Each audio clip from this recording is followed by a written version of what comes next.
ओम शांति। हम में से अधिकांश लोग हमेशा अलग अलग स्वभाव संस्कार के लोगों से डील करते हैं, चाहे वो हमारे कार्यक्षेत्र में हो या फिर हमारे परिवार में हो।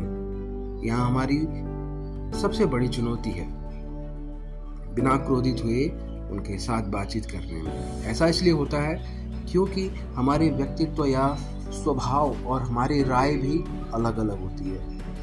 कभी कभी तो लोग अपने अपने तरीके से सही होते हैं, फिर भी किसी विशेष स्थिति में उनके विचार, उनकी आपसी बातचीत में गुस्सा आ जाता है। इसके अलावा जब दो लोग अपने अपने तरीके, अपने अपने पॉइंट ऑफ व्यूज के साथ सही होते हैं तो उनके बीच का अहंकार शांति और सद्भाव को उस विशेष रिश्ते का हिस्सा नहीं बनने देता। जैसे हस्बैंड वाइफ हैं, अगर दोनों में डिबेट हो रहा है तो वो रिश्ता काफ़ी कमज़ोर हो जाता है अगर वो अपनी अपनी राय पर अड़े रहे। इसलिए क्रोध और अहंकार जीवन के किसी भी क्षेत्र में, किसी भी रिश्ते में, चाहे पर्सनल या प्रोफेशनल, बहुत बड़े दुश्मन होते हैं। इसके अलावा जब क्रोध और अहंकार पर काबू पाने की बात आती है तो सबसे पहला कदम अपने अंदर जाकर शांति और प्रेम के रियल खजाने तक पहुंचना होता है। हमें उसके लिए बस अपने स्पिरिचुअल सेल्फ यानी कि आत्मा का एहसास करके अभ्यास में लाने की जरूरत है।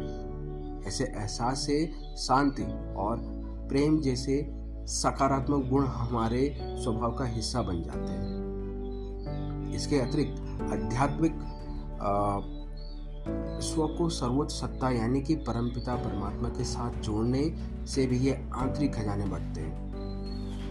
परमात्मा एक अभौतिक यानी कि भौतिक नहीं है, फिजिकल चीज नहीं है, फिजिकल एंटिटी नहीं है। ये मतलब अभौतिक है। अभौतिक सत्ता शांति और प्रेम के महासागर है। उनके साथ संबंध जोड़ना ही योग कहलाता है। योग यानी कि जोड़ना आत्मा का परमात्मा के साथ कनेक्शन। इसके साथ साथ पूरे दिन में जिससे भी मिले उन्हें आत्मा के रूप में देखने का अभ्यास करें, ये प्रैक्टिस करें। जिसका गुण शांति और प्रेम है, भले ही उनमें क्रोध और अहंकार की अधिक दिखाई देता हो। ऐसा इसलिए है क्योंकि क्रोध और अहंकार अर्जित माना एक्वायर्ड हमने किया है इस बॉडी कॉन्शियसनेस में। ये हमने एक्वायर किए हैं, हमने लिए हैं, ये संस्कार हमने लिए हैं।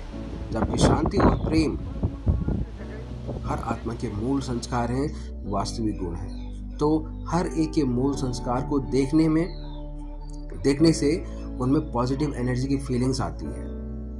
इससे उनमें ये मूल संस्कार सरफेस होते हैं और सिचुएशन आने पर क्रोध और अहंकार जैसे नेगेटिव संस्कारों का उपयोग करने के बजाय वे पॉजिटिव संस्कारों को यूज करने के लिए प्रेरित होते हैं। Thank you so much. यह कल भी जारी रहेगा। ओम शांति।